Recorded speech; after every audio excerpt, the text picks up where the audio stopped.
Question number 2. 1500 families with 2 children were selected randomly and the following data were recorded.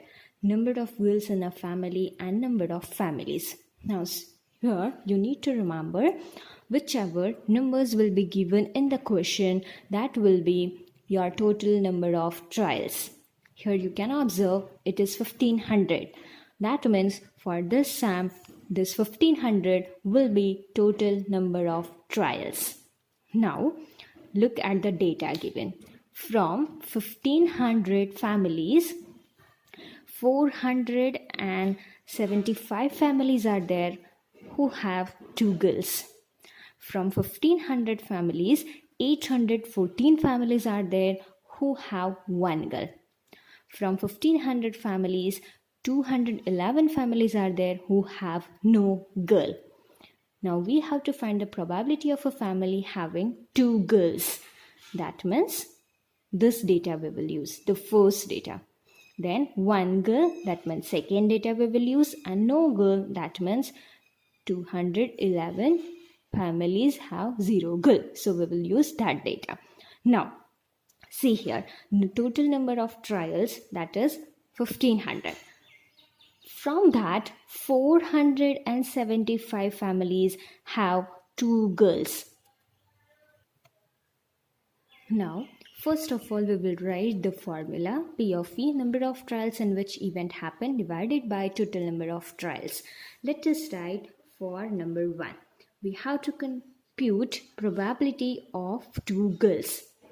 So, everywhere total number of trials, that is 1500. I already told you in the beginning of the sum, because 1500 families are there. So that will be same for all the computing.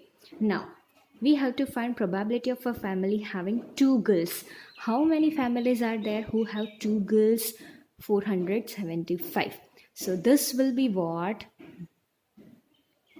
Number of families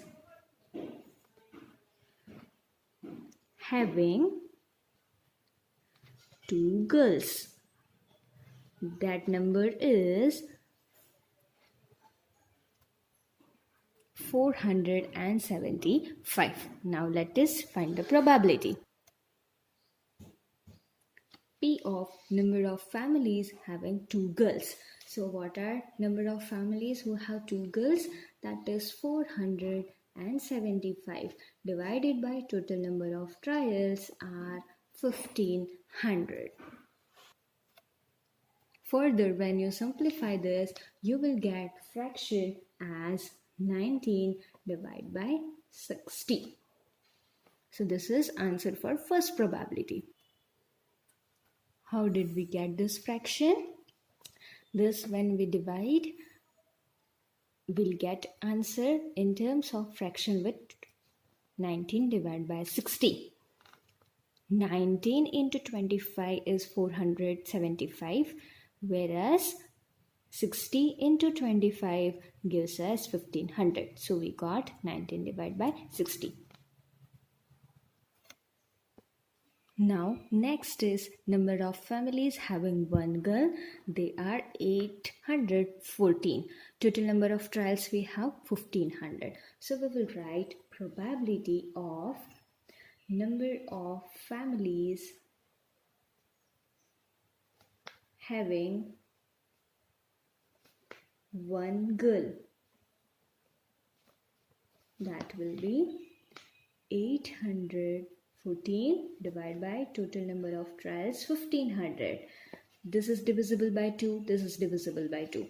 If you will divide it by 2, you will get answer 814 divided by 2 is 407. 1500 divided by 2 is 750.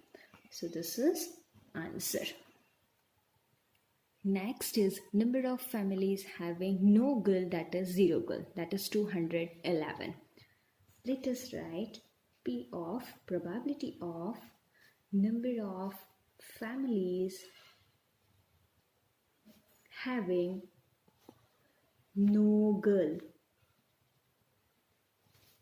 That will be equal to, what are number of trials in which event occurred? 211 divided by total number of trials are 1500. Now further it is not divisible, so we will keep this as it is. Now it is asked, also check whether the sum of these probabilities is 1. You have to remember, sum of probabilities should be always 1 because the probability lies always between 0 and 1. Remember, probabilities always lie between 0 and 1.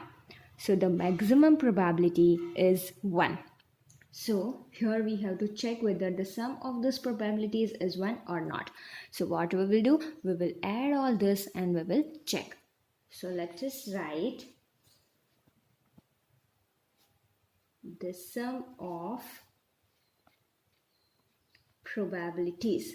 So whichever probability we got in all three situations, that we will add up. So in the first we got it as 19 divided by 60. Second was 407 divided by 750 plus last is 211 divided by 1500. Now let us find LCM of this. What will be LCM for this all denominators? It is 1500. Now in the first fraction denominator is 60. We need 1500. By what number you will multiply here, then you will get 1500 in the denominator. So in the first fraction we need to multiply by 475. Same way in the second fraction denominator is 750. So in the numerator we will get 814. And in the last one we will get 211 because in the last fraction already 1500 is there. Now as you can see, the easiest way to do this numbers is that in the question itself you see. The number of families having 2 girls, 475. Number of families having 1 girl, 814. Number of families having 0 girl, 211. So that same numbers we got for these fractions. If you will add this all, you will get 1500. When you add this all, divide by 1500. 1500 divided by 1500 is 1. So the probability is 1. So we will write sum of probabilities we got is 1.